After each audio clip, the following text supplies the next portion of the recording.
Vous êtes une association loi 1901 ou des personnes ayant des projets divers et variés. Décibel FM vous ouvre ses micros. L'émission sera retransmise plusieurs fois dans la semaine. Le micro est à vous. Qui veut, vient. Décibel FM, l'écho de vos projets.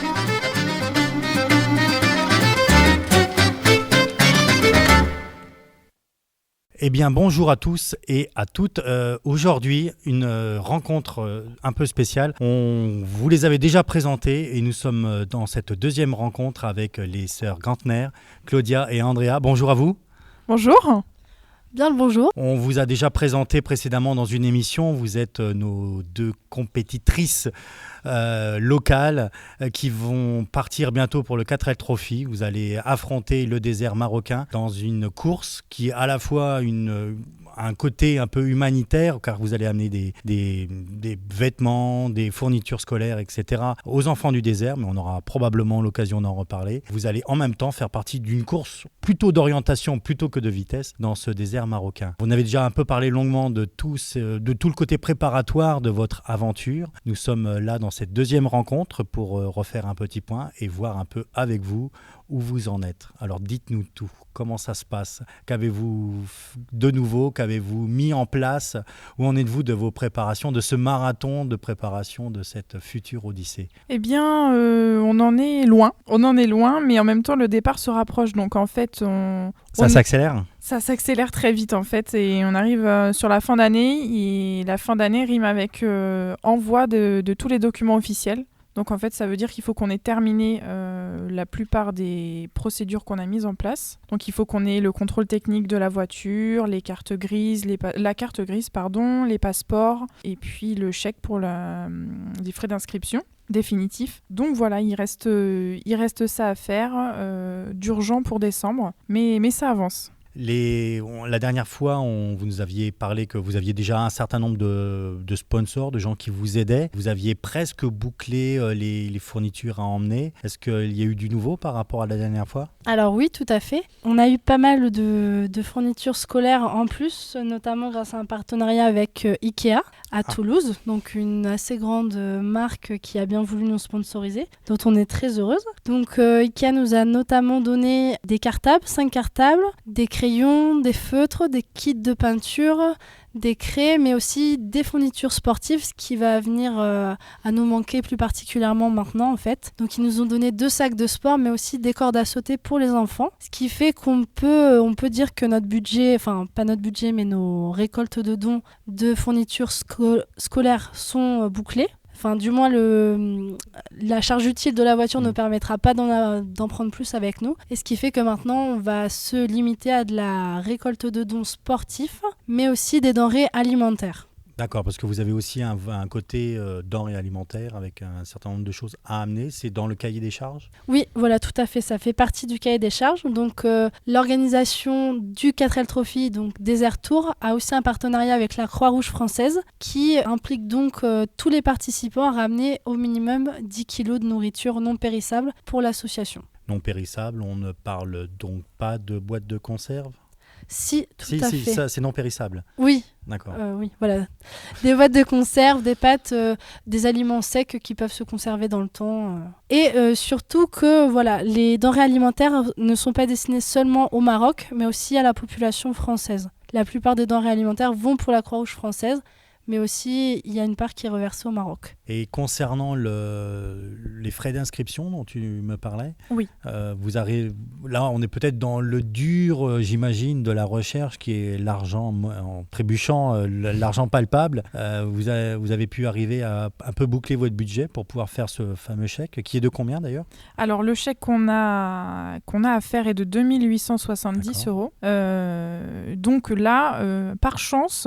Enfin, je ne sais pas si on peut dire que c'est de la chance, mais on a le budget pour faire le chèque. On a réussi grâce à nos partenaires, nos proches, à récolter tout ce qu'il fallait pour faire ce chèque. Et on continue quand même à récolter des dons et pour la suite de notre projet, parce que pour partir, il faut payer l'inscription, mais il faut surtout y aller, payer l'essence, les péages. Il y a pas mal de choses sur place, avoir un peu aussi de côté pour des pièces. qu'on va sûrement tomber en panne, on aura sûrement Mais non. quelques petites choses à payer sur place. Donc forcément... Un voyage entraîne des frais, forcément. Donc ça, c'est une évidence. Voilà, donc pour ça, on continue d'organiser des événements et il faut qu'on continue sur cette lancée-là.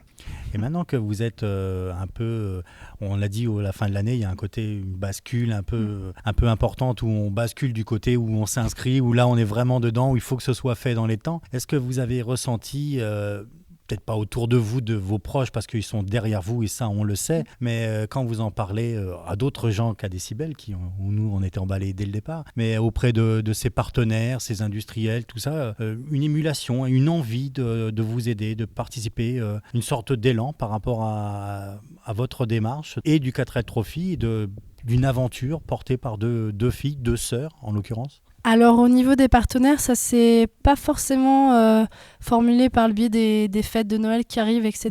Mais surtout par le fait qu'on a beaucoup de partenaires. On a surtout mis en valeur notre partenariat avec la radio, qui... il y a un côté un peu affriolant pour eux qui leur fait penser et qui, en toute raison, qui se disent donc on va parler de nous à la radio, c'est bien, on soutient quelque chose de solide. Donc en cela, encore merci de nous accompagner dans cette aventure. Et j'avais envie de dire aussi qu'au niveau personnel, tout ce nos amis, nos professeurs pour ma part, les collègues de travail à ma sœur, etc., je les trouve beaucoup plus motivés et engagés dans ce qu'on fait aujourd'hui. C'est des gens qui tous les jours vont nous demander des nouvelles, comment ça va, qu'est-ce qu'on peut faire pour vous. Et je trouve qu'il y a de plus en plus d'engouement sur ce point-là. Ça commence à monter et ça rebooste. C'est le moment où il faut en plus nous booster, je pense, parce que c'est beaucoup d'efforts mis en place. Il y a peut-être une petite baisse de régime, surtout là, avec la fin d'année qui arrive, ça fait beaucoup de travail. Donc c'est vraiment un moment clé et ils sont tous là, donc c'est super. Alors on vient de parler des partenaires que vous avez réussi à trouver, qui sont enthousiasmés par ce que vous entreprenez, mais aussi par le fait qu'on parle d'eux à la radio. Alors, à un moment donné, on sera bien obligé d'avoir la liste de vos partenaires pour qu'au moins on cite les gens qui ont soutenu cette opération, cet engagement, dont au départ, ils ne sont pas certains d'y trouver des avantages majeurs. Hein, il y a simplement peut-être l'engouement pour deux jeunes femmes en disant « Ah bah oui, tiens, c'est bien ce qu'elles font. » Et puis, bon, si on parle un peu de nous à la radio, pourquoi pas, après tout, c'est pas plus mal. Mais je voulais revenir un petit peu sur le travail que vous avez engagé, à la fois par rapport à ce qui va se faire quand vous serez au Maroc, avec le parcours, mais aussi avec les enfants, puisqu'on va essayer de parler aujourd'hui un petit peu plus de ce temps avec le temps humanitaire, je mets entre guillemets pour pas que ça fasse trop lourd quand même, hein, ce temps-là. Et puis, Andrea, vous m'aviez dit que vous aviez l'une et l'autre pris des contacts avec une école de Pérignac et qu'il y a quelque chose qui se met en route en ce moment. Alors oui, tout à fait. Donc ça s'est mis en route très récemment. Donc il y a environ un mois et demi. Donc pour vous situer vis-à-vis de la date de diffusion de l'enregistrement. Donc environ mi-octobre, on a pris contact avec l'école primaire de Pérignac, donc qui va du CP jusqu'au CM2, pour mettre en place un projet en fait avec eux et entre eux et les enfants du désert. Ce qu'on a trouvé, voilà, que cette logique de partage, de faire connaître la cause qu'on défend aux enfants, ça pouvait être aussi intéressant. Donc du coup, les maîtresses ont tout de suite accepté avec beaucoup d'enthousiasme et ont décidé de leur propre chef de faire un reportage avec les enfants, donc qui sera visuel mais aussi textuel, sur le village, mais aussi l'école, la vision de l'école des enfants, que nous, on emmènera avec nous donc au Maroc et qu'on partagera avec les enfants là-bas. Mais peut-être ça pourrait être, je vous coupe là, mais peut-être ça pourrait être intéressant d'avoir un temps où nous allions à l'école de Pérignac et faire un enregistrement avec les maîtresses et les enfants, quelque chose de pas trop long, simplement pour que ils racontent l'histoire que vous leur avez racontée, comment eux se sont inscrits dans cette histoire-là. Et qu'est-ce qu'ils vont faire ? Parce que c'est aussi bien que... voilà. Donc ça viendra aussi comme une sorte de complément d'objet à ce que vous dites en disant, voilà, on les entend, les enfants qui racontent. À la limite, ce moment d'interview des enfants et des maîtresses peut aussi partir vers les enfants du désert. Tout à fait, et je souligne l'idée que je ne sais pas ce que tu en penses, Claudia, mais je trouve que c'est une très bonne idée, donc à peut-être à voir par la suite avec les maîtresses. Je pense pas qu'il y ait de soucis. On verra ça dans le courant du mois de janvier, par exemple. Tout à fait, quand peut-être ils auront peut-être plus de temps avec les enfants. Mais oui, ce serait très intéressant parce qu'on les a déjà en fait rencontrés, les enfants, au cours d'une après-midi, le 25 novembre exactement, et on a pu leur présenter notre projet, répondre à toutes leurs questions, très nombreuses, échanger autour du Maroc, leur montrer le pays, mais aussi ce qu'était le 4L Trophy. Dans leur tête, ces petits-enfants, parce que c'est des classes relativement petites, ces petits-enfants, le Maroc, ça évoquait quelque chose pour eux, ou c'était monde inconnu complet? Alors, ils connaissaient tous le Maroc. Après, quand on leur a demandé de le situer sur le globe, ça c'est un peu compliqué parce qu'on a appris que le Maroc c'était en Amérique latine en fait. Ah oui. Donc avec la 4L, nous allons traverser l'océan. Après, voilà, c'était surtout ils avaient tout un imaginaire autour du sable, des vacances, plus les chameaux. Il y avait beaucoup les pyramides aussi, donc on sentait qu'il y avait... C'était pas tout à fait clair. Mais après, l'enthousiasme était là et voilà, il y avait les petites étoiles dans leurs yeux, un peu de rêve de faire pareil. Et alors, quand vous leur avez parlé des enfants du désert, s'est passé quelque chose dans leur tête ou Claudia? Se passer quelque chose dans leur tête, je pense que oui, on a vu dans leurs yeux, déjà que ça leur parlait. Déjà, je pense que c'est important de voir que ça leur parlait. C'est quelque chose en fait qu'ils n'imaginaient pas du tout comme ça. Donc pour eux, les enfants du Maroc, c'était comme eux, à l'école, tous les jours, à la cantine, le midi, mais sauf que ça se passait dans le désert. Alors que donc il y avait des bâtiments qui étaient voilà. construits pour... voilà. Les mamans allaient les accompagner, les chercher, enfin, il y avait un quart de ramassage, enfin il y avait tout. Tout à fait. Donc ils s'imaginaient ça vraiment comme ça, alors que c'est pas vraiment le cas en fait, puisque c'est dans le désert, très peu ont le droit à l'école, très très peu, et ils ont droit à une demi-journée d'école, contrairement à eux qui vont tous les jours à l'école. Donc c'est une demi-journée d'école par semaine ? Alors non, je pense que ma sœur s'est mélangé les pinceaux. Au lieu d'avoir accès à l'école sur toute la journée complète, en général, ces enfants, au vu du nombre d'infrastructures présentes autour d'eux, ne peuvent avoir accès que soit le matin, soit l'après-midi.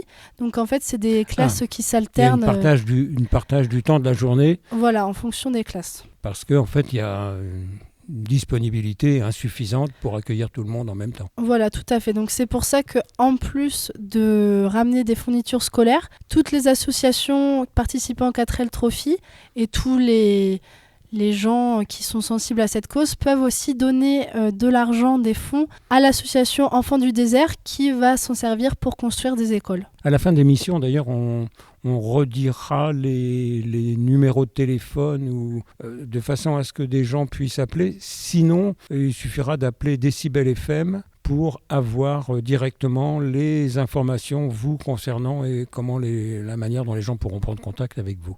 Alors, racontez-nous ce que vous leur avez raconté aux enfants. Qu'est-ce que vous savez, vous, des enfants du désert ?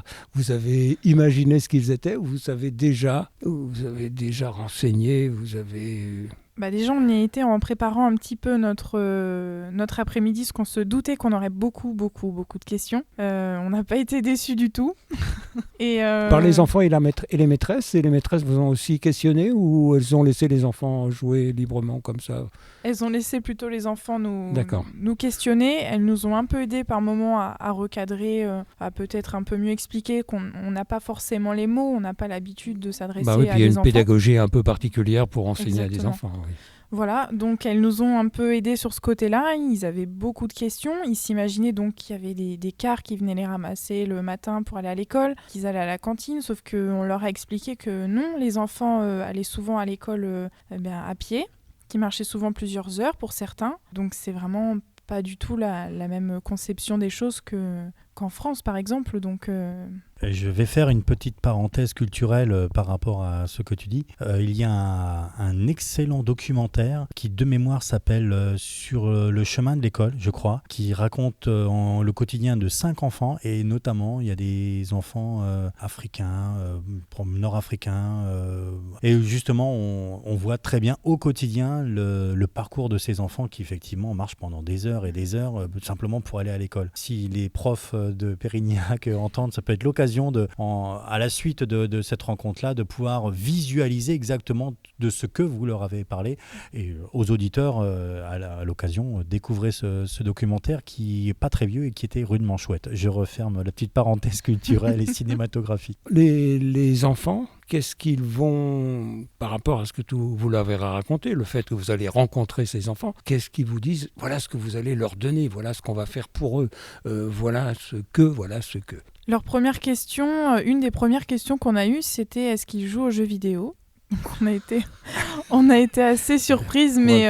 Des enfants contemporains. Voilà.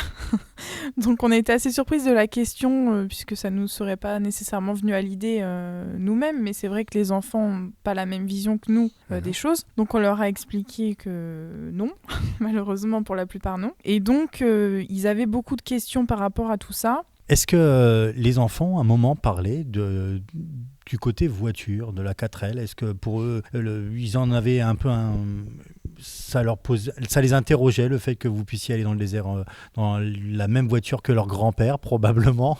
Ou est-ce que ça les intéressait pas du tout et ils s'intéressaient qu'à leurs petits camarades lointains et ils vous ont posé des questions que là-dessus? Alors non, ils ont bien été curieux au niveau de la 4L, ils ont été curieux pour tout d'ailleurs. D'ailleurs, on a commencé notre exposé oral, on va dire, en leur demandant s'ils connaissaient la 4L, s'ils savaient ce que c'était. Donc la plupart savaient, il y en avait surtout un, donc François, qui levait la main comme ça. Moi je sais, j'adore les 4L. Donc tous ces petits camarades globalement connaissaient la 4L. On a vite tourné sur les Ferrari, Lamborghini, etc. Donc on avait plus des amateurs de voitures actuelles. Mais la plupart connaissaient la 4L, mais ils n'étaient pas forcément inquiets. Voilà, ils étaient optimistes. Enfin, on a quand même eu pas mal de questions.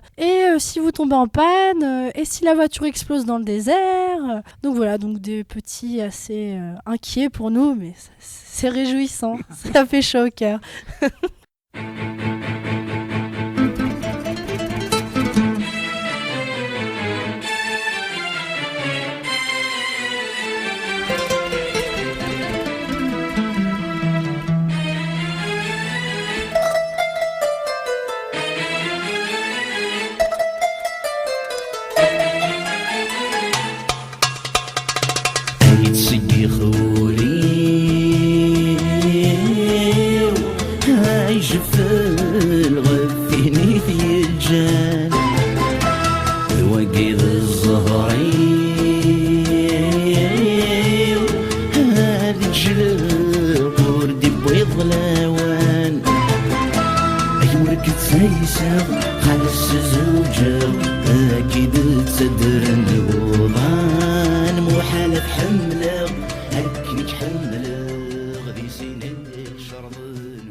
Alors le fait que toutes les deux, Andrea et Claudia, jeunes femmes, partent toutes les deux dans un véhicule ancien, la 4L. Pour les garçons et les filles de l'école, ils se sont dit mais c'est quoi ces deux-là? Pourquoi ils sont bizarres? Pourquoi elles s'en vont comme ça dans le désert? C'est pas des hommes en plus, vont se faire du mal, je sais pas. Non. J'imagine tout ce qui aurait pu se dire. Bizarrement, je sais pas. Enfin, j'ai pas du tout eu cette impression. Il y avait pas de. Enfin, ils ont eu cette vision naïve. Que des jeunes femmes, c'est trop fragile pour aller dans le désert. Et bizarrement non, et je pense que c'est plutôt positif d'ailleurs que ça les ait pas trop impressionnés. Mais oui, c'est peut-être de tous les gens qu'on a rencontrés sur le projet 4L Trophy, c'est peut-être ceux qui ont le moins été qui ont accepté directement que des jeunes femmes puissent partir. Tout comme à fait. N'importe qui. C'était normal. Il y a plein de petites filles d'ailleurs qui nous ont dit qu'elles aimeraient bien le faire, autant que de petits garçons, donc on était ravis. Donc parmi les plus grands que vous avez rencontrés, donc vos partenaires ou des amis ou autres, là par contre la question, vous êtes certaine de le faire? Vous pensez être de taille à le faire? Les adultes ont été plus questionnants par rapport au fait que 2 jeunes femmes partent dans le désert, avec d'autres bien sûr, parce qu'il y a 500 concurrents. Je sais pas si c'est questionnant, mais ça passe souvent avec des petites phrases subversives. Je suis pas sûre de mon terme pour le coup, mais c'est des filles dans le désert ou des filles qui font de la mécanique, des petites blagues comme ça. Mais après, J'allais poser la question beaucoup plus frontalement. Avez-vous été, pendant cette préparation, on n'est pas encore au moment du départ, mais là on est encore dans la phase de préparation, est-ce que vous avez été mis face à des réflexions purement sexistes? Tu commençais à en parler, mais...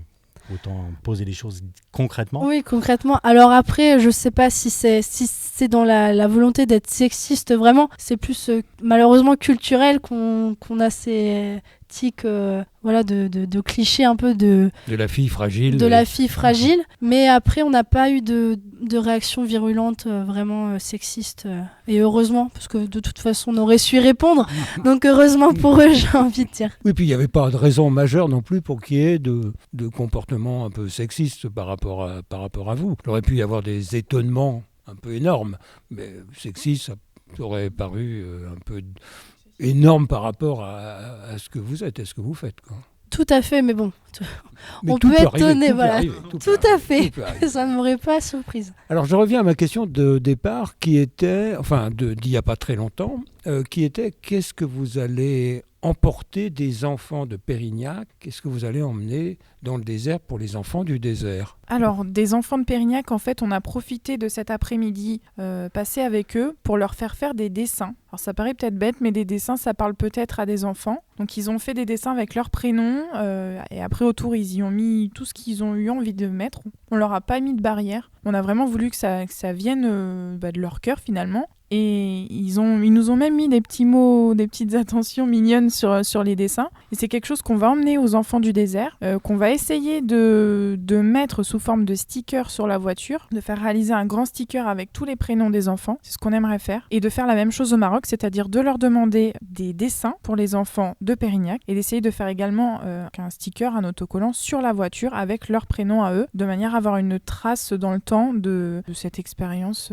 formidable. Mais alors on parle les enfants du désert. Le désert déjà c'est une assez grande taille. Les enfants, ça va être qui en particulier? Parce que si vous emmenez les dessins des enfants de Pérignac, par exemple, les enfants de Pérignac sont en nombre limité et ces dessins-là vont jouer comment par rapport à des enfants que vous allez pouvoir rencontrer sur le parcours ou à un moment donné précis où il y a une rencontre qui a été organisée entre des enfants et les concurrents? Alors notre but en fait c'est d'essayer de participer à la journée ambassadeur dans le désert. Donc c'est une journée où il y a seulement 40 équipages sur le nombre qu'on est 2000 à peu près environ. Un petit peu moins, oui, un petit peu moins. Voilà, environ 1000 équipages, donc seulement 40, ça fait très peu au vu du nombre qu'on est. De participer à cette journée ambassadeur qui fait qu'on passerait une journée complète avec ces enfants-là. Donc c'est un point donné, c'est vraiment une journée hors du temps, hors du raid, qui n'a rien à voir du tout. En fait. Et ce moment-là, comment fait-on pour être un des 40 ambassadeurs? Alors il faut présenter un projet. C'est le hasard ou présenter un projet? C'est ça, on présente un projet. Alors après, ça peut aller d'une vente de gâteaux au profit de cette association Enfants du désert qui organise cette journée ambassadeur, comme organiser un projet comme on l'a fait par exemple, avec des enfants, quelque chose qui est construit autour de ça, autour de ces enfants, qui a un réel but en fait. Mais ça va se passer, vous avez une idée de comment ça se passe, ce temps de rencontre des ambassadeurs avec les enfants du désert? C'est hors circuit, c'est-à-dire c'est un moment, les autres concurrents, c'est une journée libre. Pendant que les 40 ambassadeurs vont voir les enfants, parler avec eux, les rencontrer, discuter ou autre. Alors, pas tout à fait. Donc, c'est une journée, c'est une étape en fait pour le reste des équipages. Donc, ils vont faire leur journée type avec leur roadbook dans le désert. Pendant que nous, j'espère, les équipages sélectionnés partiront tôt le matin du bivouac pour rejoindre l'école la plus proche. Donc, ce sera prévu, je suppose, en fonction de la zone. Donc là, vous n'aurez pas à chercher l'école, on vous indiquera où elle est. Normalement, il n'y aura pas de suspense, on devrait être guidé jusqu'au bout. Et du coup, là-bas, il y aura différentes différentes rencontres avec les enfants, aussi les élus locaux, on va dire les élus, les notables. Les notables, voilà, les gens locaux. Donc dans l'école, on va pouvoir rencontrer les enfants, leur parler, et aussi il y a une activité autour de la construction de l'école qui est généralement mise en place. Donc ça peut être de peindre un mur, construire un mur, placer des chaises. Enfin, c'est vraiment de l'installation et de mettre la main à la pâte pour le coup. Et ça permet aussi, parce on n'en avait pas parlé, il y a toute une action écologique qui est mise en place autour du RAID aussi. Que le RAID, il y a beaucoup de gens qui le critiquent, on va dire aussi dans ce sens que c'est des voitures anciennes qui partent dans le désert, etc. et que écologiquement parlant, c'est pas le top. Je ne vous cache pas qu'au sein de Décibel, on a eu quelques échos en disant mais pourquoi devrait-on soutenir des filles qui vont emmener des fumées dans le désert? C'est ce qui n'est pas faux. Donc je pense que l'organisation Désertour a voulu prendre le contre-pied de ceci en développant un partenariat avec Deloitte, donc qui est une marque assez connue, qui organise un concours chaque année envers les étudiants, les participants, qui doivent proposer volontairement ou non, c'est tout à fait libre et bénévole, on va dire, c'est en plus de la participation, un projet écologique. Donc il y a, nous, malheureusement, je pense qu'on ne participera pas à cet aspect parce que ça faisait trop lourd pour vous. C'est peut-être un peu lourd et puis ça fait pas forcément partie de nos compétences, on va dire. La plupart, les projets qui ont été menés, ça va être des modèles d'éoliennes adaptables à l'école ou un système pour le puits, pour récupérer l'eau, etc. Donc c'est des choses assez techniques. Généralement, c'est des personnes qui sont dans des BTS spécialisés qui réalisent ça. Mais du coup, cette journée permet aussi de mettre en place ces projets-là et puis pour nous, d'échanger aussi avec ces personnes qui ont sans doute dû voir l'expérience d'un autre angle, du coup. Ah, vous parliez construction de murs, peinture de murs, mettre la main à la pâte. En gros, vous avez une journée pour rencontrer les enfants. Ça veut dire, est-ce que vous avez, en dehors de la rencontre elle-même, que vous avez quelque chose, une anticipation dans un domaine que vous avez évoqué, ou parce que peindre les murs et les choses comme ça, non. Alors, si j'ai bien compris votre question, Je reprends ce que vous aviez dit en disant il y aura des actions qui se feront. Oui, donc il y a une action globale, on va dire, au niveau de la construction de l'école, pour profiter ou pour inaugurer, on va dire. Mais aussi, tous les participants à cette journée sont amenés à proposer un projet ou une activité tout simplement qu'ils veulent réaliser avec les enfants ce jour-là. Et du coup, nous, on est encore en train d'y penser. On avait notamment réfléchi à faire un atelier pour créer des cerfs-volants avec eux ou des petites caisses à savon, étant donné qu'on en a déjà fait. Voilà, donc il y a Et vous pourriez leur apprendre à réparer un moteur. Ou réparer un moteur, tout à fait. Après, on va peut-être créer des vocations, mais c'est à notre guise. Mais c'est cerf-volant, oui, c'est une très bonne idée. Et vous avez l'habitude de faire des cerfs-volants? On en a fait tant petit, et puis on s'est dit pourquoi pas eux. C'est quelque chose de simple à réaliser, sachant qu'on ne peut pas partir non plus sur des projets énormes vu que le laps de temps est très restreint quand même. Mais le cerf-volant, oui, ça nous est venu. Et puis c'est surtout aussi au niveau du poids dans la voiture, on est une fois de plus contrainte, on ne peut pas emmener des choses très lourdes. Donc les cerfs-volants, logiquement, donc, quand vous ça devrait aller. Voilà, donc vous venez avec le matériel pour construire les cerfs-volants. C'est ça, tout est préparé à l'avance. C'est quelque chose en plus à ajouter à la préparation. Dans cette programmation, ça veut dire quoi une journée là-bas? C'est-à-dire que, vous nous dites le matin, on part d'un point, on nous dit l'école la plus proche, on nous indique où elle est, on y va. Et qu'est-ce qui se passe une fois que vous avez terminé votre journée? Vous rejoignez le point d'arrivée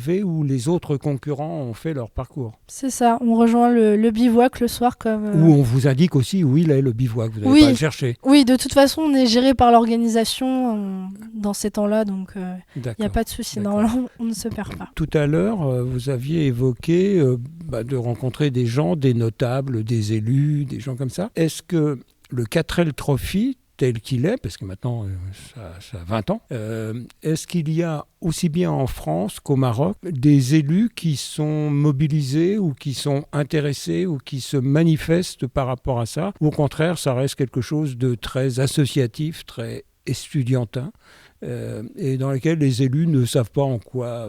Peut-être vous n'avez pas de réponse claire à la chose. Alors, de ce que j'ai vu personnellement, ça reste principalement associatif, mais c'est vrai qu'on a une certaine mobilisation de plus en plus des collectivités qui offrent des subventions ou tout simplement il y a beaucoup de maires, j'ai vu sur d'autres équipages, qui essayent d'en faire parler le plus autour d'eux, qui mènent l'initiative ou qui... Ça peut paraître bête, mais même qu'ils prennent des photos avec l'équipage pour montrer que la commune est avec eux. Il y a de ce côté-là, je pense qu'il y a un essor. Après, au niveau de l'organisation, je pense pas qu'il y ait forcément de travail avec les collectivités.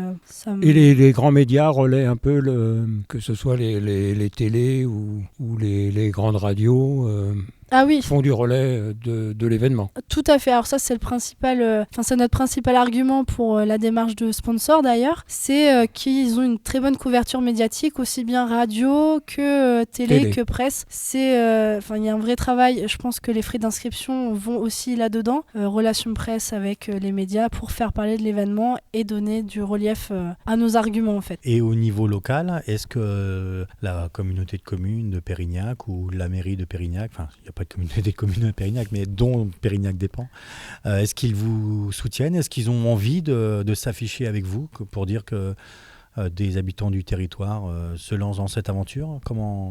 Quel est le retour de vos édiles? Alors, ils sont plutôt...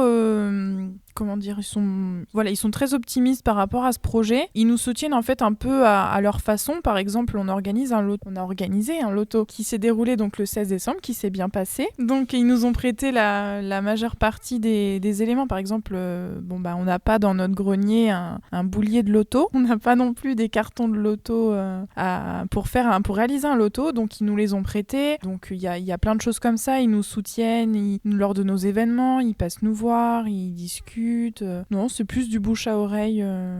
Il n'y a pas quelque chose d'officiel, mais on sait qu'ils nous soutiennent et qu'ils sont partants pour notre projet et qu'ils sont très optimistes. Et La Dépêche, qui est le journal d'information locale, est-ce qu'ils ont décidé, un peu comme le fait Décibel, de faire une série d'articles ou de vous faire un bel article avec vous en photo pour pouvoir... où vous pourriez dire on a besoin de ceci, de cela? Alors à ce jour d'enregistrement, on les a contactés. Donc on n'a toujours pas eu de réponse, donc ça va être sujet à relance dans les jours qui vont venir. Mais on espère que d'ici la diffusion de l'enregistrement, il y ait un déclic et que les auditeurs puissent nous suivre également dans la presse locale. Et le Père Noël oui, on y croit toujours. Oui, bien sûr, mais... Fou rire des deux sœurs Gantner.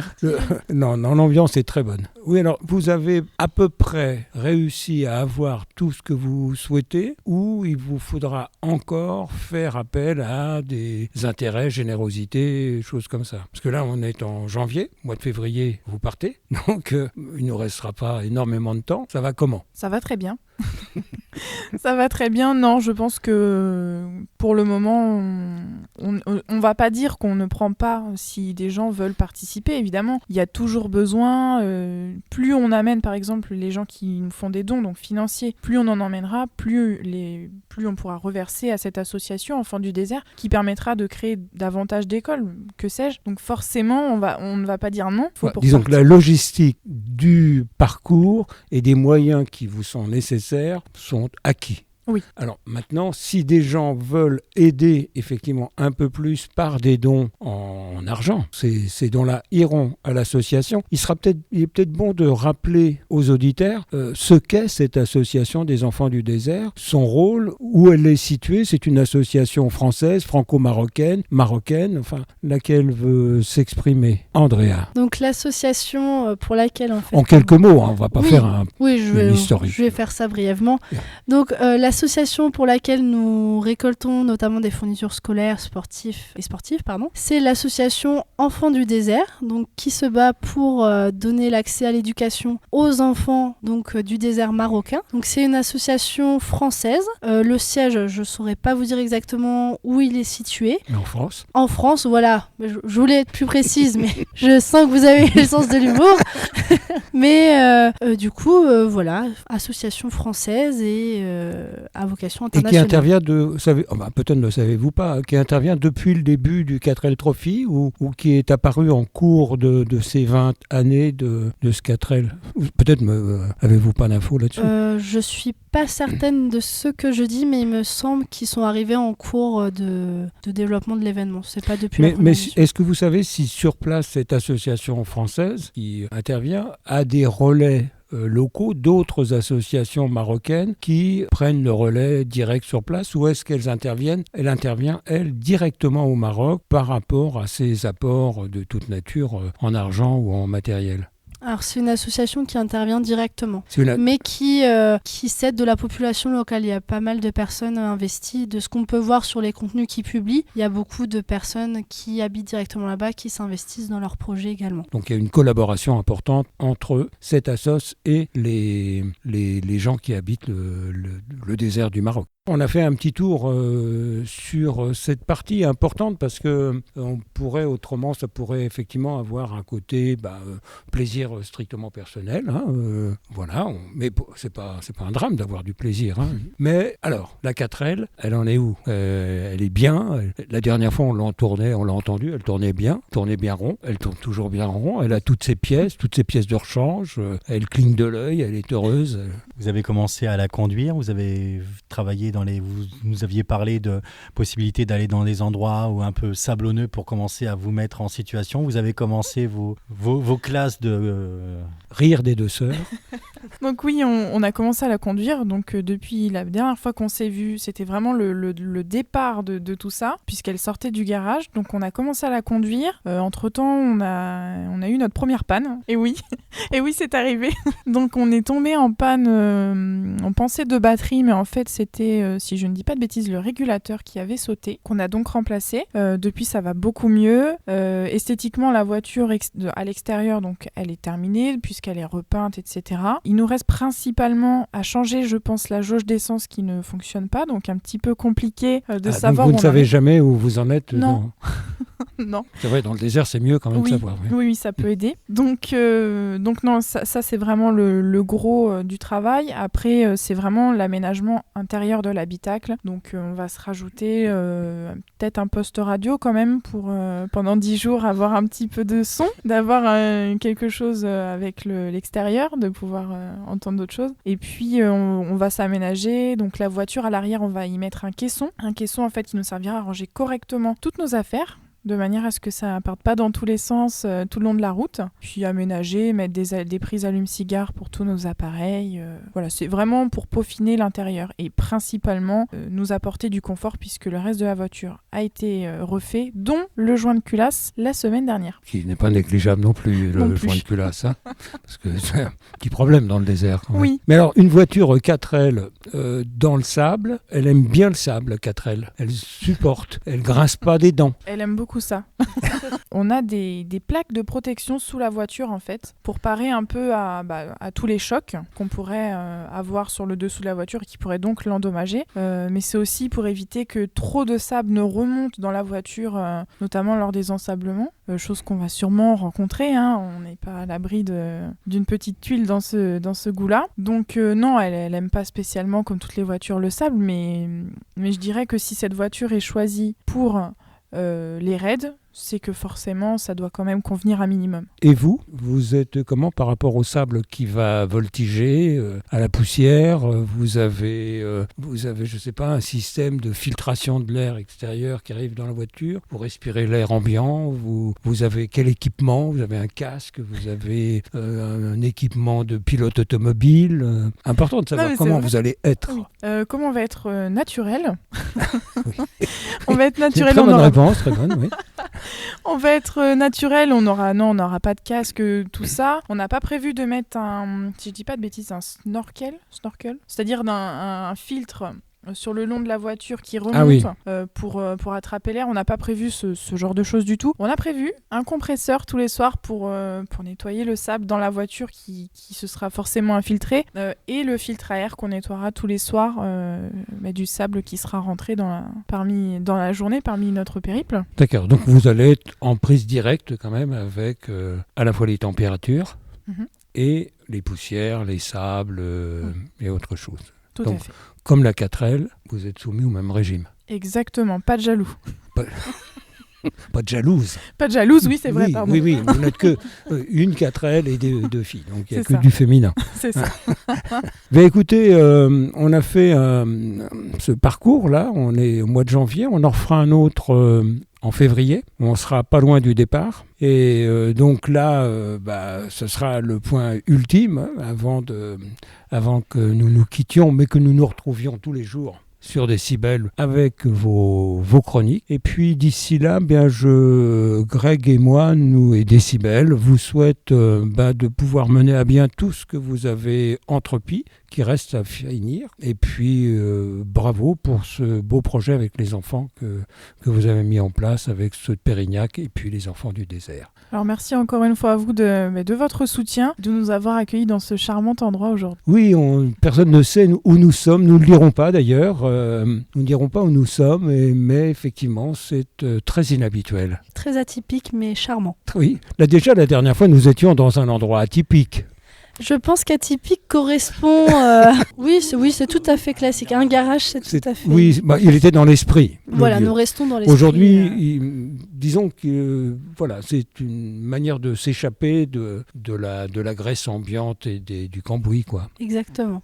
Andrea, Claudia, merci. Et puis, continuez bien cette préparation. Et puis, nous, on est toujours avec plaisir avec vous. Merci beaucoup. Dans cette dernière ligne droite, je vous dirais foncez.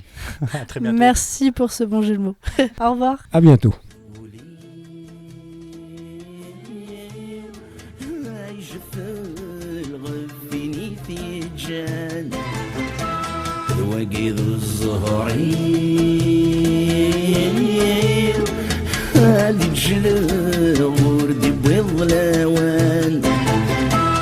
عمرك تسيسر خلص زوجر أكيد تصدر النوضان محال تحمله هك نتحمله غدي سنين شرب الوسان عمرك تسيسر خلص زوجر أكيد تصدر النوضان محال تحمله هك نتحمله غدي سنين شرب الوسان عمرك تسيسر خلص زوجر